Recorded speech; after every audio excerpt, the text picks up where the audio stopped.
So I want to take you as this final closing piece on a journey.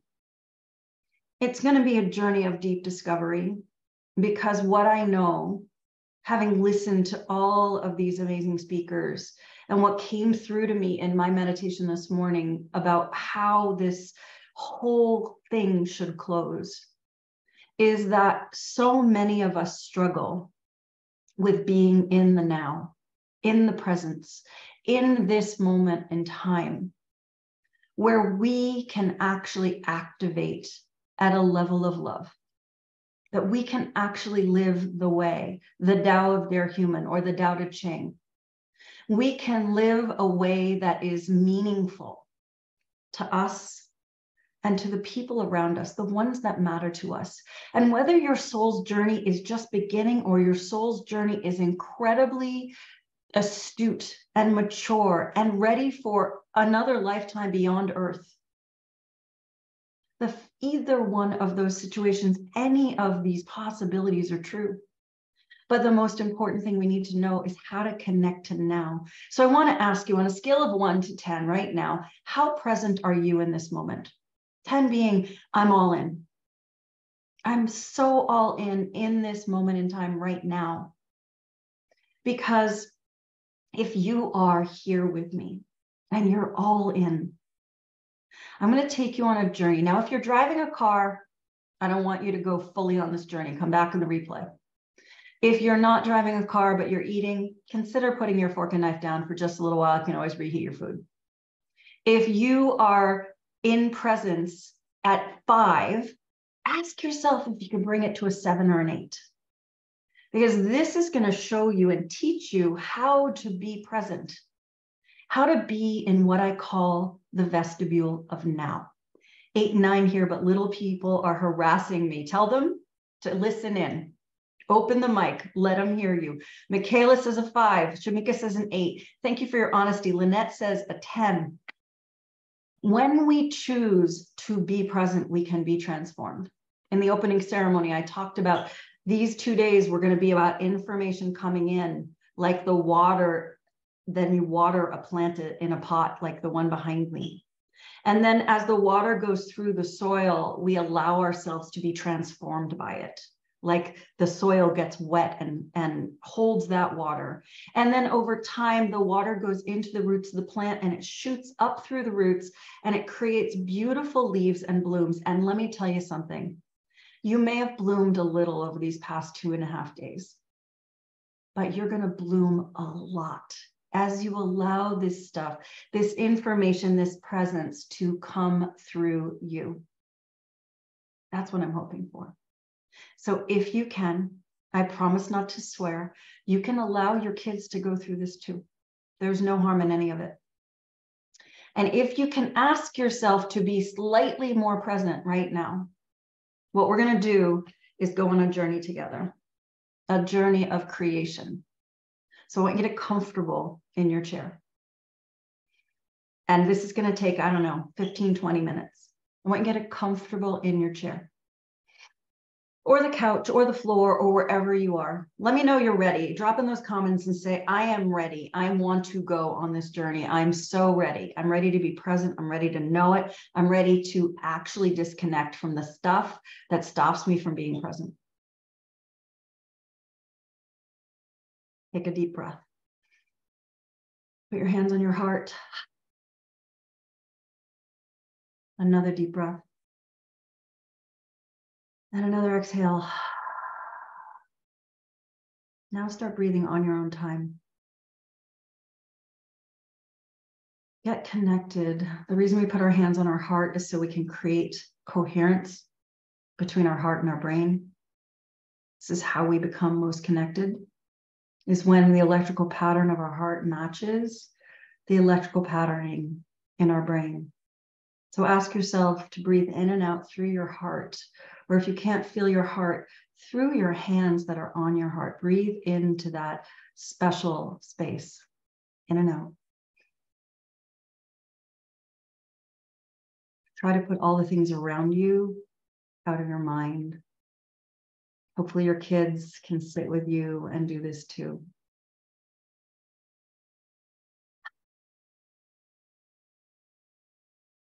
A couple more deep breaths.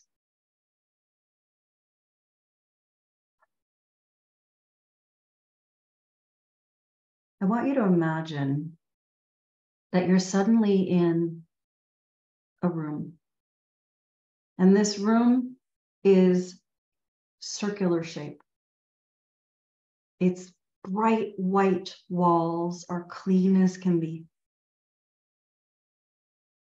It's almost shimmery. It's so bright.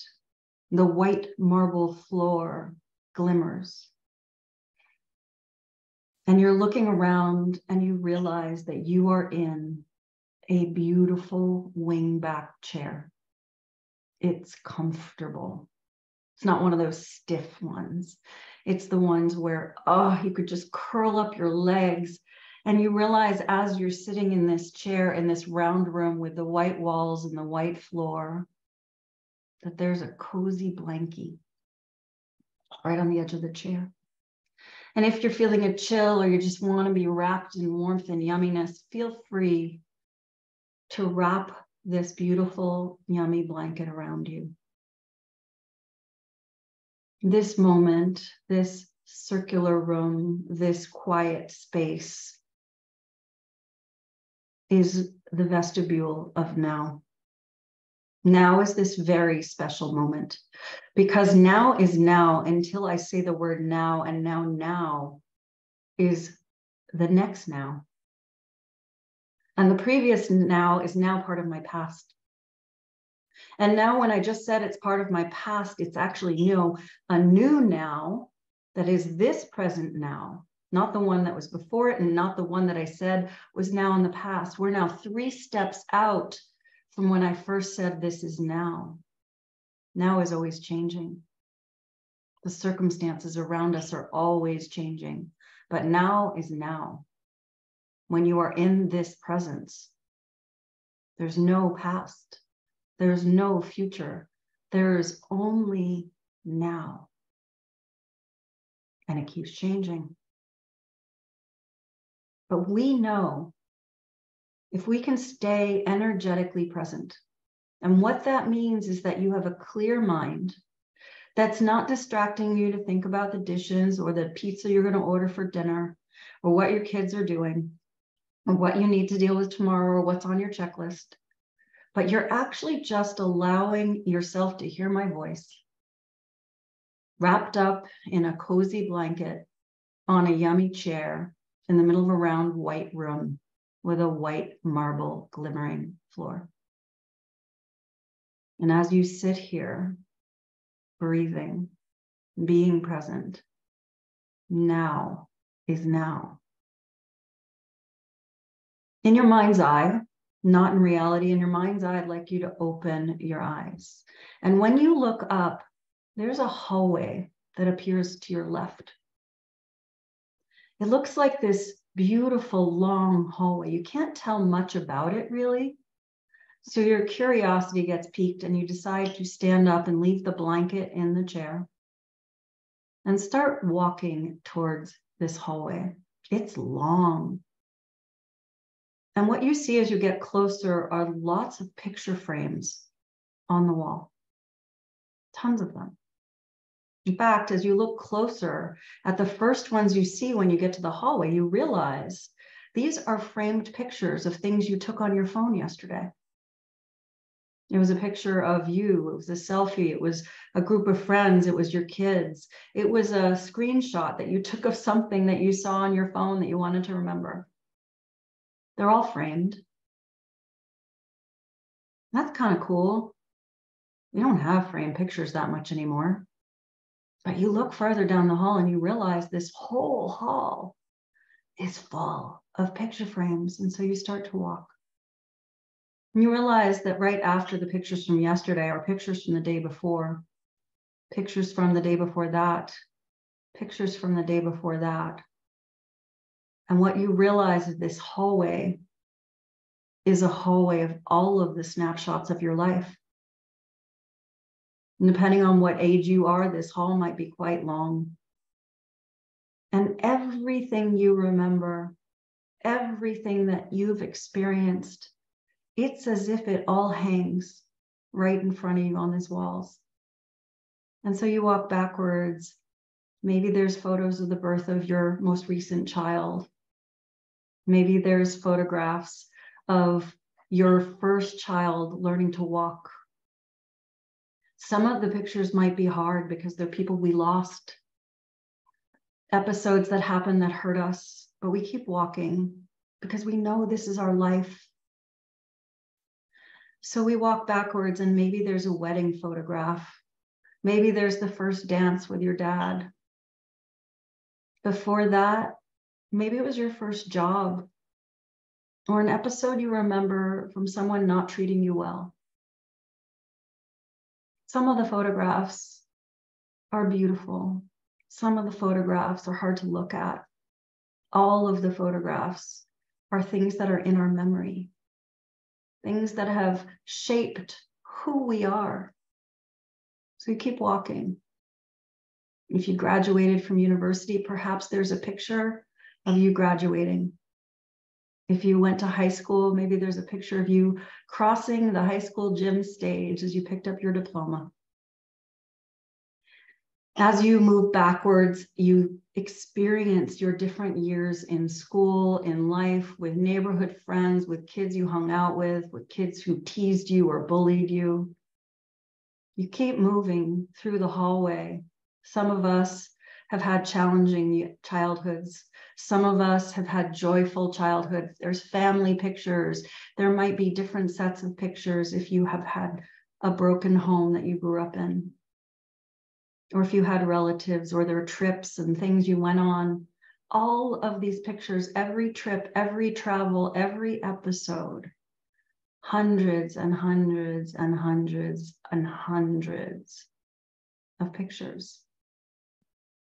And as you get to the end of your hall, which is different from my hall, the pictures you see are so different than the ones I see or anyone else with us sees. As you get to those pictures of your life, maybe they're black and white because they're so old. Maybe they're not. You might see yourself as a 10-year-old. What were you doing? Who were you hanging with? Was your heart broken, or were you so full of life? Maybe there's a picture of you when you lost your first tooth, or a picture of you, your first experience of Santa.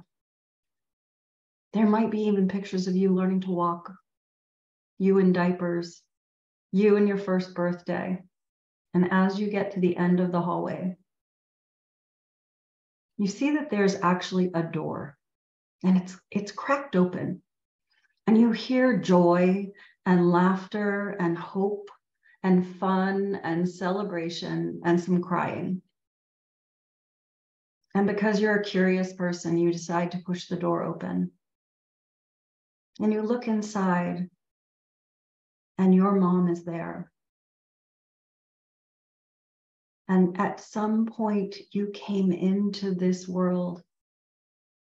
And whatever your circumstances were after your birth, there was, in general, a moment in time when you were born where people were happy. The nurses were happy. The doctors were happy. Your mom was happy. Your dad was happy. The grandparents were happy. People were happy to greet you and welcome you into this world. And in this place, honestly, you were perfect. There was nothing expected of you. Your job literally was to sleep, to poop, to eat. No one could expect anything of you then. And your mind was free from worries about the past. And you didn't even know how to hope for the future.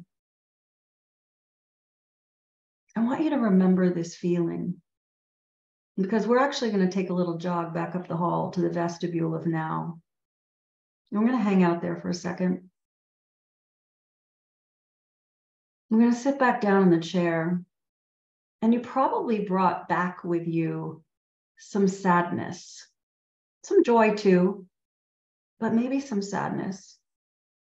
Someone who broke your heart, or someone who traumatized you, a way you were not treated well, or a harsh episode that happened in your life. And I want to teach you a technique for allowing yourself to take these sad thoughts, these hard thoughts, these frustrating thoughts, these low energy thoughts, and asking them to take their leave. And we've talked about this a lot in life. People are always like, don't live in the past. But I'm not sure that people know how to detach from their past. And I had to teach myself this. So I created a technique to do it, because I spent too many years living my present in my past. And man, it feels sometimes like I lost a lot of time. But instead of being sad that I lost the time, I realized what a gift it was that I can now teach you, so you don't lose any time from this moment. So I want you to sit in your chair in the vestibule of now. And I want you to think about the few things that you remember from this hallway of your past. Maybe focus on one of them for now. A time where you were bullied, a time where you were mistreated, a time where you were angry, a time where someone hurt you beyond belief. And I want you to, in your physical body now, we have this all in our mind's eye. I want you to ask that thought to go back to the hallway of the past. And as you do, I want you to turn your head, if you're able to the left. I want you to say, hey, thought, go back to the hallway of the past. Turn your head to the left each time. We're asking our thoughts to go back where they belong. You don't belong in the vestibule of now. You belong in the hallway of my past. So please go back there. I actually don't need you now, that thought, anymore. I'm an adult. I can handle this. I've got it. Please go back to the past. Every time you do this, every time you ask it, make your head go to the left, turn your head to the left. This can be a practice that you can use every day. Every time something from the past comes and starts encroaching on your present, ask it to go to the past. Take a turn to the past. I call this process karning, creating an amazing reality now. Every time we have something that encroaches on the present, asking it to go to the past so we can be clear and clean in this now, creating an amazing reality now. It requires us asking those thoughts to go back where they belong so they're not in our presence all the time. So I want you to take a minute, practice turning your head, asking the thought to go back, or if it's a stubborn thought, telling it, you're going back. I don't need you. You don't own me. This is my now. You can be strident. You can be powerful. You can be bossy. You can be bitchy. You can be whatever you want. It's your now. But what we don't want is all of that past programming that was put upon us by our families, by society, by who we're supposed to be, by living in the matrix. All of it encroaches. It gets in our heads for our now, and it takes us out of the present moment. All the fear you've ever had about money doesn't exist in the now. It exists in the past, because at one point you didn't have any money. And if you don't have any money now, you don't need thoughts of the last time you didn't have money. You need to get to work in the now to create more money, to manifest more money, to bring in more money, to call in more money. But worrying about it because you once upon a time had a struggle with money, this is a scarcity mindset. So we got to ask the scarcity to go back in our past. It doesn't belong in your now. Keep using this method to push, pull, drag any thoughts that are in your present moment. It's called carning, C-A-R-N-I-N-G. C, create. A, an amazing. R, reality. N, now. Turns out carn, C-A-R-N, or in the old Irish, C-A-I-R-N, means a pile of rocks. And a pile of rocks can have a lot of different meanings spiritually and in real life. This pile of rocks from our past, they have been weighing your pockets down. They have been as if you're carrying a huge backpack with tons and tons of rocks in it, and it becomes almost impossible to climb, to get where you want to go, because you're so focused on how to get rid of the rocks. So let's just ask them to go into the past. You don't belong in my now. I've got this. I'm an adult. I'm a grown-up. So now here we are, hopefully in a very clean, pristine vestibule of the now. Kind of like when we started, before I told you, you had a hallway of your past. And I want you to take a moment, just breathe here. Remember how good that felt when I first introduced it to you, and hopefully you're back to close to something like it. But if there's a little residual, it's okay. You can work with the carning anytime you want, getting rid of that pile of stones. But it also turns out in a lot of cultures that a pile of stones can be way showers. In fact, if you have ever gone on hikes, or you're ever one of the kind of people who like to explore in the wilderness, you will come across stacks of rocks. And these stacks show you that someone else has been here, but also show you that this is the way of the path.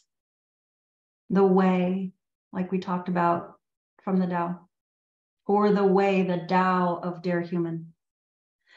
And when you understand that these rocks can either be things that weigh you down in your past, or they can be a stack of rocks that show you the way to your future, you get to realize that it's a choice, how we create this present moment. And as we think about this, as we feel into this, you notice to the right of you becomes a new hallway. This hallway is completely empty. There's nothing in it. Not one thing. No thing.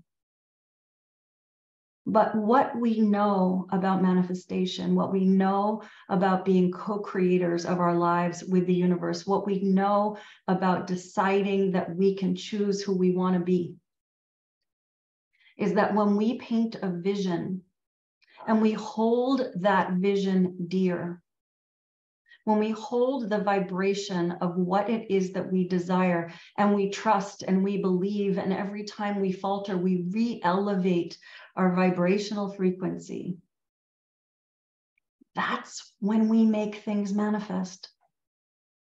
We hold the vision, and then we take the aligned actions that come out of believing and thinking and feeling that this will be true.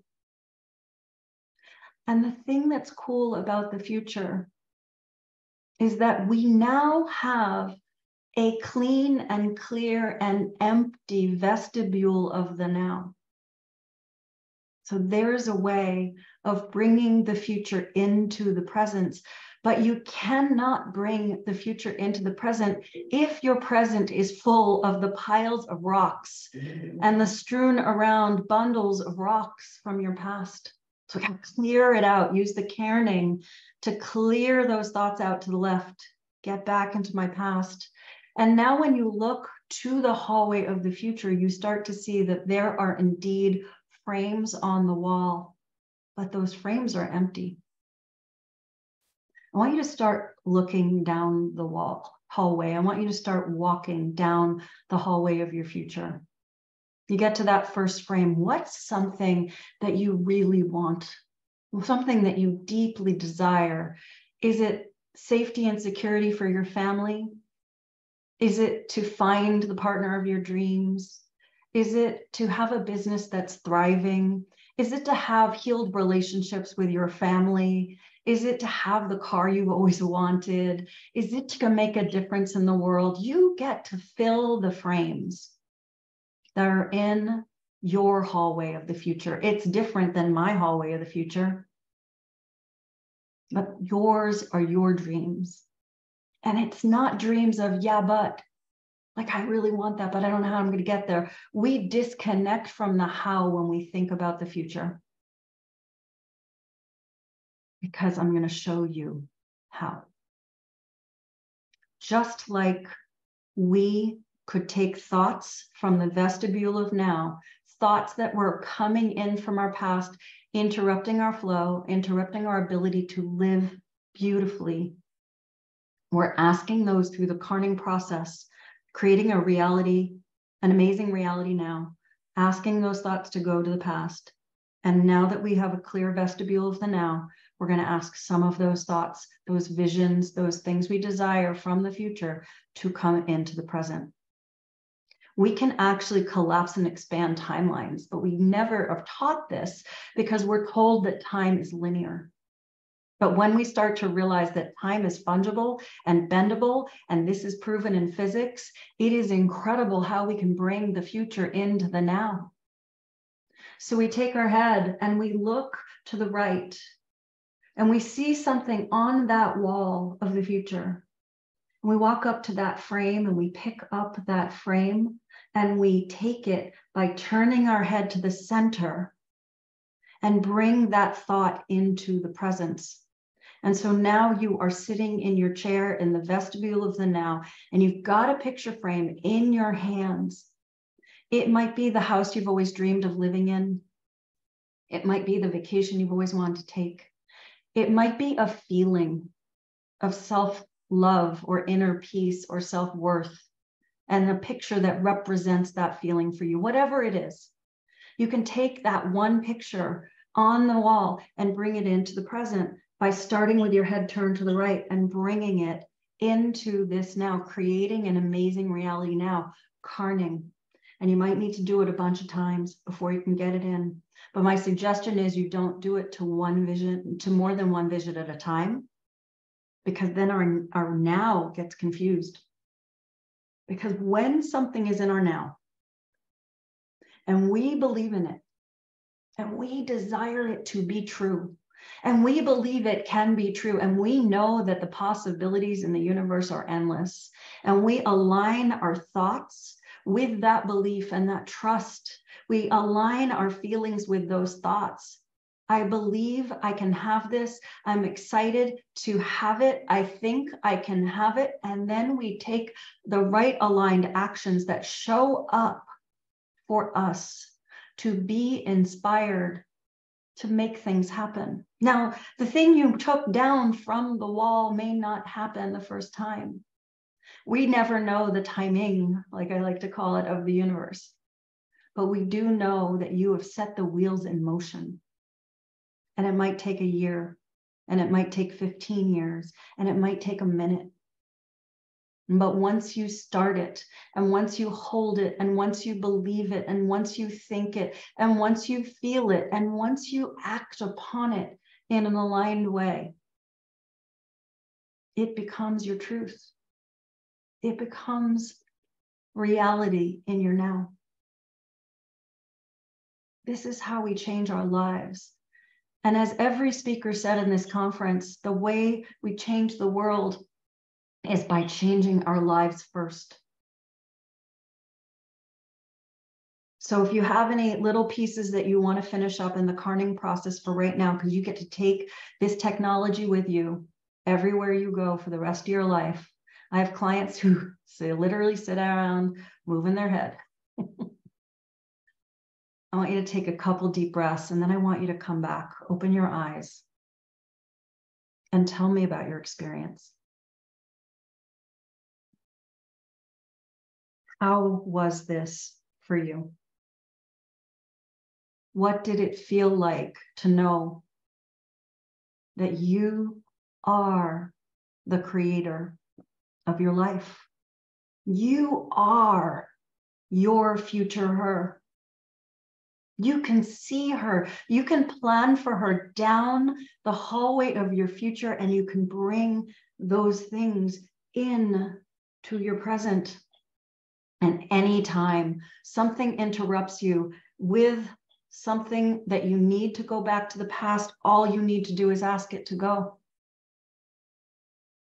Create an amazing reality now, the vestibule of the now.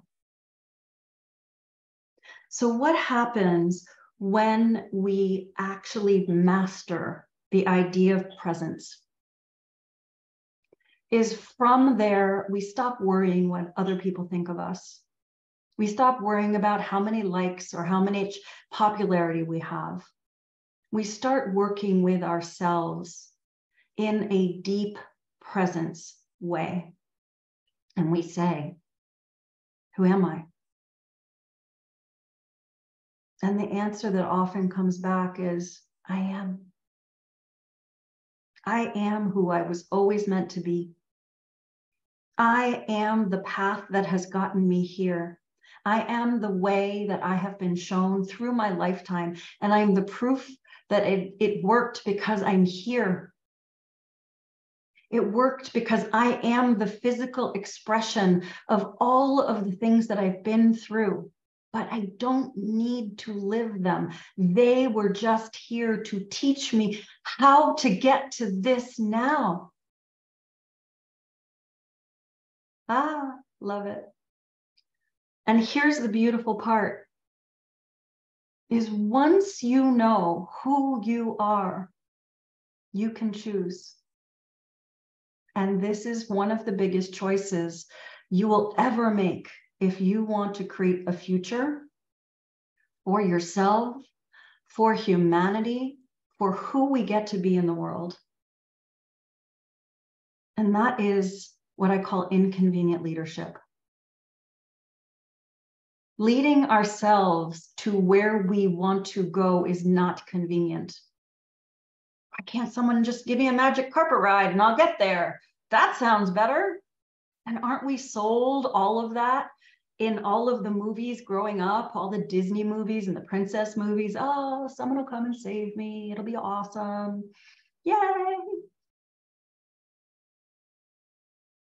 But the only person who can save you is you. This morning, Brian and I talked about how people can have your back. And that is so amazing. But at the end of the day, I got to have my back. You've got to have your own back. Because we are the ones working with Source to create everything that comes into our life, the good and the bad. We are responsible in part for the sum of the bad that we've attracted into our life. Not all, but some. I loved this. There was a lot of pain and sadness in the past. I appreciate the struggles because I can be here to overcome these things. I know what I don't want, and I am a deliberate creator, and my future is bright. Oh my gosh, I love those words. Thank you for sharing those. It is inconvenient when we're trying to change the world. It's inconvenient when we're trying to change our lineage. It's inconvenient when we're trying to change where our family is going, considering where our family's been in the past. It's inconvenient to get involved in the sustainability movement. It is inconvenient, as Lisa was talking about with the plastic bottle, it's inconvenient to not just be able to have a plastic bottle and toss it. It's inconvenient to look at the labels on your clothes and where they were made and who they were made by and what kinds of damage was done to the planet as a result of it. It is inconvenient to stand up when someone is being bullied and saying that's not right, even though you might be risking things for yourself. It is inconvenient to tell your boss that he's treating you poorly because you're afraid you'll lose your job and then what you're going to do for money? It is inconvenient to run for public office because nobody really wants that job, not people who have good, kind intentions that aren't prepared for all of the garbage that's going to come at you. You've got to be strong of character. When character is king and queen, the world changes, but we got to find our own character. Future Her is about reimagining a world where the voice of women and men and non-gender complying people are heard. Their needs are met, but we got to be able to know ourselves so we know our needs. We know what's possible, this future that we want to paint, this parallel path that we're creating together. We're imagining a future. We can't tear down the systems and structures of the past. We can't snap our fingers and have the patriarchy go away. We can't snap our fingers and wish that capitalism was fair and just. We can't level the playing field. The world is as the world is. But what we can do is start living our lives, living our purpose, living our own path that is full of kindness and care and respect. That we think about people and the planet before we make decisions. Because if we don't, we're going to have more forced labor. We're going to have more child slavery. We're going to have more damage to our planet. We're going to have an unsustainable earth. And at the end of the day, isn't that what we need to protect? I will say till the day I die, money is the byproduct of the good works that we do in the world. And we need it right now. We need it to pay our bills and to buy our kids clothes and to do all the things that money buys. But money is not the thing to chase. Because when you chase money, it runs fast. And when you are in giving, and when you're in service, when you are living your purpose, money finds you. It's part of the energetic exchange of this planet, of this universe, of our world. Man created money so that we didn't have to carry around huge bales of hay and goats for trade. We created coinage. And coinage went to paper bills, and paper bills went to digital currency. And oh my God, are the world changing. And I can guarantee you, when I spend time in the year 2100, they're not talking about money anymore. We're so past it. And if you want to understand this better, start watching Star Trek movies and Star Trek, the shows. They're amazing. They paint a future where a world exists, where the needs of all humans, humanoids, and other species are taken into account. We don't try to bully or interfere with other people, that we get curious when someone's not like us. We put down our judgment and we lift other people up. We can't do that if we don't feel like we have our own oxygen mask. We keep handing them out to other people. Women tend to be people pleasers and overgivers. And we hand them out and hand them out and hand them out and hand them out. And then one day someone says to us, hey, you're a woman. You know you can take care of yourself, right? Again? Oh, okay, I'll get a massage. Massages are great, don't get me wrong. But that's not really taking care of yourself. That's not self-care in the real sense of the word. Self-care is about boundaries. It's about making sure you're treated with respect. And when you're not, having a voice to speak up and actually interrupt that. It's about standing up for people who don't yet have the power to stand up for themselves. It's about making sure that the way that we participate in this lifetime, this parentheses in time, if we are spiritual beings having an eternal experience, and right now we're in this little parentheses, it's minuscule, where we incarnate for these 80 or 100 years onto this planet. Let's make the best of them.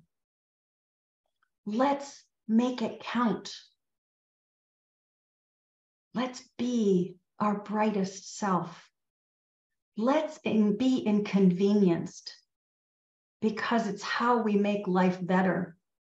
So when you're in that fear and you're afraid to take the next step, know that taking the step is inconvenient and uncomfortable, but do it anyway. If you're growing in your own personal development and you're scared of the next place that you need to go, it's inconvenient and it's scary. Do it anyway. If you're at a certain level of income and you're ready to grow to the next level or start your own business or whatever the thing is, it's inconvenient, but do it anyway. Walk with fear, grab it by the hand and say, we're going. I don't know what's going to happen. Many of you know my story of how I got my first job out of college at the National Theatre of Great Britain in London. And the story is kind of crazy because I didn't know where it came from. I didn't know that I had it in me to do this. But I knew I wanted to go to London, and I knew I wanted to work in the theater. And I knew that if I counted on the program that I did to go abroad, that they would place me at some tiny little theater somewhere and I'd be sweeping stages. And that didn't feel good. I wanted to work at the best theater in the world. And so I grabbed a backpack when I got to London. I didn't know anybody. Found an apartment. And then I showed up at the stage door of the National Theatre of Great Britain, where the actors and the directors and the playwrights, all those people go in and out. And I walked up to the woman at the desk and I said, hi, my name is Susanne Goldstein. I just graduated from university and I'd like to work here at the National Theatre of Great Britain. Do you have someone who will talk to me? She looked at me like I was crazy. I had really big blonde hair at the time. And she said, we're rather busy right now. Could you come back another time? I said, well, if you don't mind, I'd like to wait. And so I did.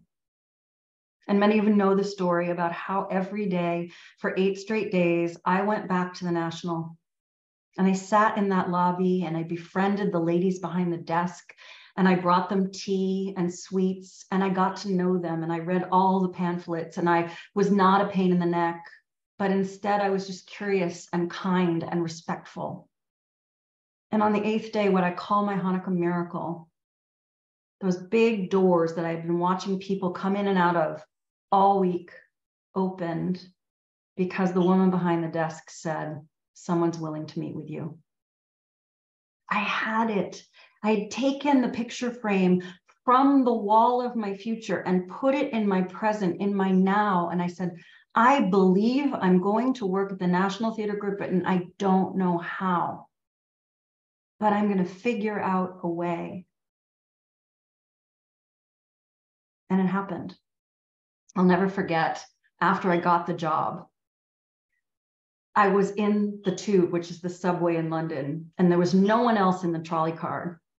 And I was singing at the top of my lungs, if they could see me now, this little gang of mine, because I was so proud of what I had done, what I had accomplished. No one had told me how to do it. No one told me to carry a paintbrush and paint a doorway and then open it and create opportunities for lucky things to happen. No one taught me how to do that, but I believed I could.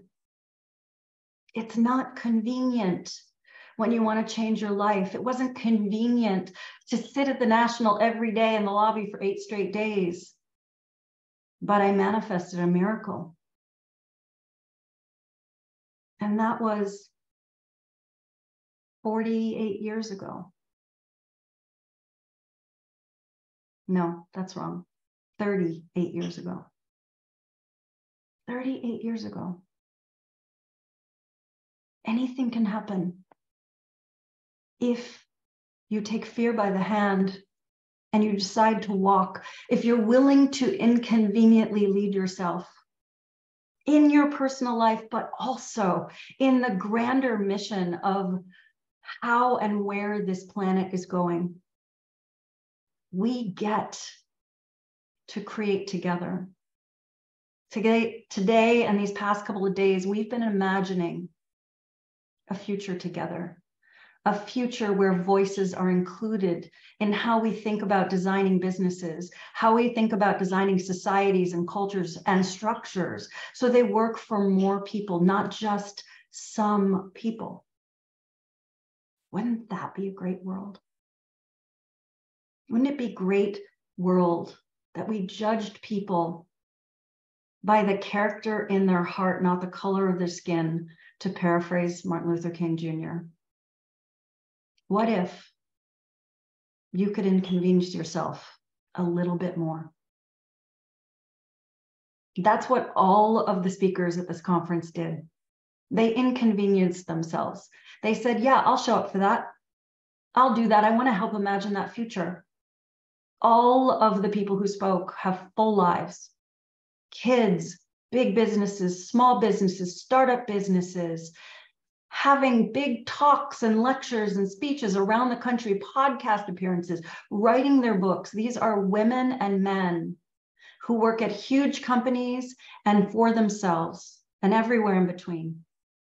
They inconvenience themselves so they could be here, sharing their wisdom, sharing their vision, and sharing how they got there. And I want to thank them from the bottom of my heart, or as I like to say, the bottom of my butt, because it's way bigger than my heart. These are friends, they are colleagues, and some of them I'd never met before this conference. This is what's possible when you inconvenience yourself. You can throw a conference together in 4 weeks, and miraculously lots of people show up. And if I sat and said to myself, there's only so many people on live with me right now, and I must be a failure, I am not doing myself any good. I am not inconveniencing myself, because this video will live on for a long time. And in fact, it will definitely live on until we do Future Her in person next year, if I can pull it off. And it is in my vision to take the if away and to make it a reality. So ask yourself, what are you envisioning? Ask yourself, who are you? Not in comparison, not overfilling your cup, being in the Tao of Der Human. Know yourself, live on purpose, get shit done and make money and be the change you want to see in the world. It's not convenient. It's not the everyday life, but we aren't everyday people. And this is not an everyday message. But this is who we are together as a community, as dear humans, and as people, human beings, spiritual beings who want to change this world for the better. Thank you so much for joining me. This experience has been more than I could have imagined. And I'm so honored and tickled and grateful that you believe in me, that you believe in what I can put together,